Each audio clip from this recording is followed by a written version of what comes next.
वानिया, तुम 2 सजदे के दरमियान वाली दुआ पढ़ती हो? क्या है दुआ, बताओ ज़रा मुझे।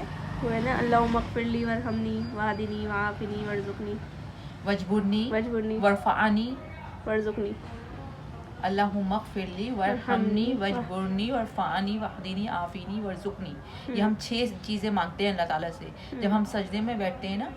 जब हम सजदा करते हैं ना, तो जो हम एक के बाद बैठते हैं और फिर फ़ौरन सजदा करते हैं, तो जो हम जलसा कहते हैं जिसमें हम बैठते हैं, तो उसमें जलसे में आप फ़ौरन ये दुआएं आप उसमें याद कर लें तर्जुमे के साथ, है ना। और मतलब इसको ऐसा हिफ्ज़ कर लें इस दुआ को, अल्लाहुम्मा ग़फ़िरली वरहमनी वजबुरनी वरफ़अनी वहदिनी आफ़िनी वरज़ुक़नी, कि या अल्लाह तो हमें बख्श दे, हम पर रहम फरमा, हमारी कमियों को पूरा कर, हमें बुलंदी अता फरमा, और हमें हिदायत अता फरमा, और हमारे रिस्क में इजाफा फरमा।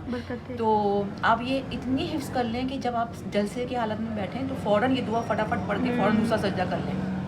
तो और जो सजदे की हालत होती है, इसी में अल्लाह ताला हमारी दुआएं सुनते हैं और कबूल भी फरमाते हैं। लेकिन मैं ये मुझे भी ये अब पता चली है अपनी ज़िंदगी में 25-26 साल की उम्र में।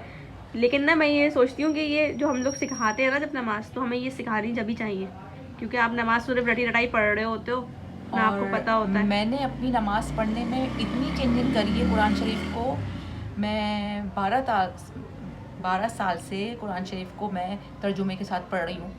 थोड़ा थोड़ा पढ़ती हूँ, यानी कि एक रुक पहले मैं 4 लाइनें पढ़ती थी सिर्फ, मुझे समझ नहीं आता था तर्जुमा, लेकिन मैं अल्लाह ताला से दुआ मांग के ही पढ़ती थी, या अल्लाह जो मैं कुरान पढ़ने बैठी हूँ तर्जुमे के साथ, मुझे इसको पढ़ना, इसको समझना, इस पर अमल करना आसान बना दे। तो मैं जब ये दुआ करके बैठती हूँ तो मुझे खुद ब खुद कुरान में बहुत कुछ समझ में आता है। अल्लाह ताला हमें ऐसा फहम भी अता करे कि जो कुरान के असल मायने हैं वही समझ में आए, ये नहीं कि हम कुछ उलटी मतलब निकाल कर। बिल्कुल बिल्कुल। लेकिन अल्लाह ताला क्यों नहीं आपका फहम खोलता?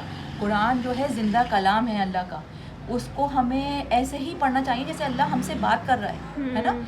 और नमाज भी जब पढ़ने में मज़ा आएगा जब आप कुरान शरीफ को तर्जुमे से पढ़ना शुरू करेंगे। और सेकंड बात ये है कि लफ्ज़ी तर्जुमे वाला कुरान शरीफ खरीदे। लफ्ज़ी तर्जुमे वाला कुरान शरीफ कैसा होता है? लग़वी मायने होते हैं जिसके नीचे हर अरबी के नीचे ट्रांसलेशन लिखी हुई होती है, जैसे कि और फिर तुम, इस तरीके से वो पूरा वो दिखाते हैं तर्जुमा। एक दिन आप वो भी दिखाइएगा अपना कुरान। हाँ, मैं अपना कुरान शरीफ दिखाऊंगी। उससे मुझे क्या फ़ायदा हुआ है लफ्ज़ी तर्जुमा कुरान शरीफ पढ़कर?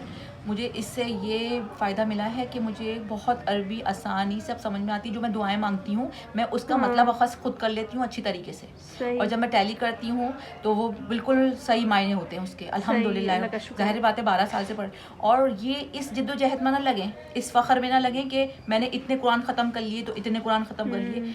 ये कोशिश करें कि कम कुरान पढ़ें लेकिन फ़हम के साथ। सही बात है। और चाहे भले से 4 साल में कुरान शरीफ ख़त्म करें। मैंने 12 साल में अपनी लाइफ में 12 साल से जब मैं कुरान शरीफ पढ़ना शुरू करा है तर्जुमे के साथ, तो मैंने कम से कम 4 दफ़ा कुरान शरीफ ख़त्म किया है। ये जो अब मैं ये पहले मैं बहुत इसमें रहती थी कि मैं अब मैं कि रमज़ान शुरू हो गया है, अब मुझे इतने कुरान ख़त्म करने। ओ भाई, कुरान शरीफ ख़त्म करने वाली किताब नहीं है। कुरान शरीफ को फ़हम के साथ मुकम्मल करें अपने। सही बात है। तो बस मुझे यही कहना है तुमसे कि तुम बेटा कुरान शरीफ को बहुत सोच समझ के पढ़ा करो, और ये सोच के पढ़ा करो कि अल्लाह हमसे बात कर रहा है इसमें। सही बात है।